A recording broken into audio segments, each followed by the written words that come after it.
Hello, David here, back with another Scalar 3 pre-reveal teaser. Scalar 3 pre-release reveal is what I meant to say. Okay, I hope you enjoyed the first one, the browse page. We're going to have a look at the create page, and I'm going to omit one thing in the create page because that warrants its own little reveal. Browser page, as we saw last week. I'm kind of covering the stuff that should be fairly instantly familiar and really leaving a lot of the juicy stuff until the next few weeks, effectively. But we've done browse. Let's have a look at create.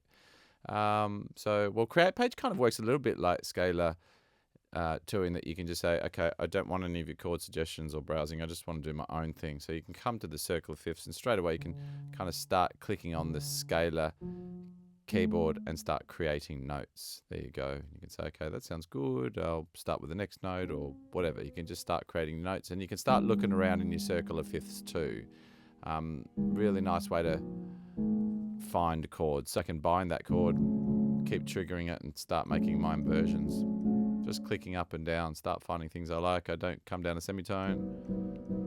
Yeah, it's just a really fantastic way to start creating chords, looking around the circle of fifths, pulling chords down, and so forth. Okay, so coming from the browse page again, I've got my 4-chord progression. I got my dynamic voice grouping on. Yeah, I got my nice chords, my nice scalar chords that we're kind of used to. Okay, modulation page. It's exactly the same as Scalar 2, but redesigned to work fluently, quickly, and nicely. I want to go from the C major. How about we go into an E minor, modulation pathway, destination scale, so forth and so forth. It's really nice and easy to move through all these menus, bind certain areas, scroll around, maintain your suggested voicing here things. You've got your secondary scale. Here you can see your dominant and predominant chords. You've got modal interchange as you know it. You've got your mediants here, which is really nice. Just like Scalar, you can kind of find fantastic new chord progressions, bring them all down. You've got your neo-Riemannian. Really like this now, much more informative than it was before. You know, start with my kind of E minor. It's telling me the actual modes of the neo-Riemannian. It's telling me, okay, cool, I'll pull in the relative major. That sounds good.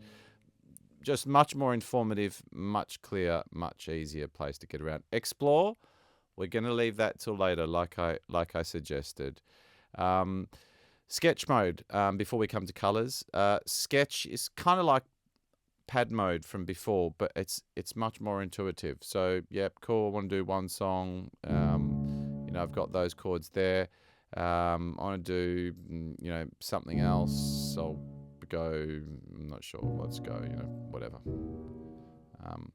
We're playing with very typical C major scale, but just to give you an example. So, okay, I've got my 2 chord progressions. I can rename them whatever I want, as we do in Scalar verse.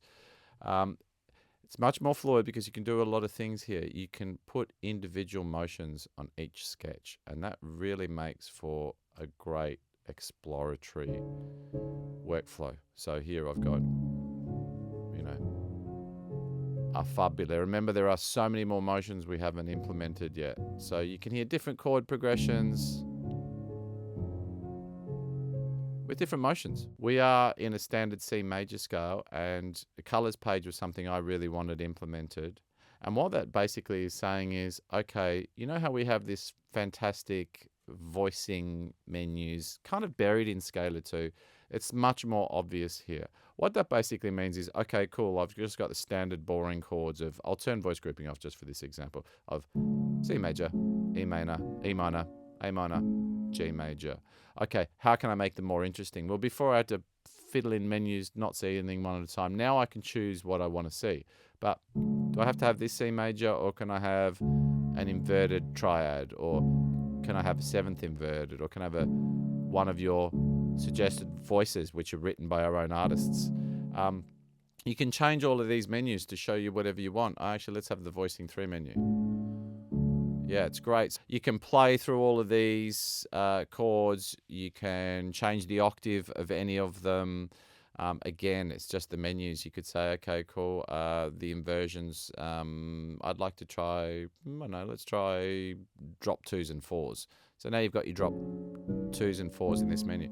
mix and match, and it's just a fantastic way to stay out of the standard diatonic chords of the scale and access those colors all on one page. You can do them here as well, just for the main chord set. You could say, okay, these main chords, could I please just hear them in ninths? So you've got ninths here. So yeah, really fantastic. The create page, when you see the explore page, I think you'll be really excited. It's something that we've been really working hard on. Is a much more comprehensive place to create unique chords, unique chord progressions, bring them all into the main track. And remember, you can also bring them into the sketch track. So you've got kind of this interchangeability and flexibility everywhere. Thanks very much for watching. More coming soon.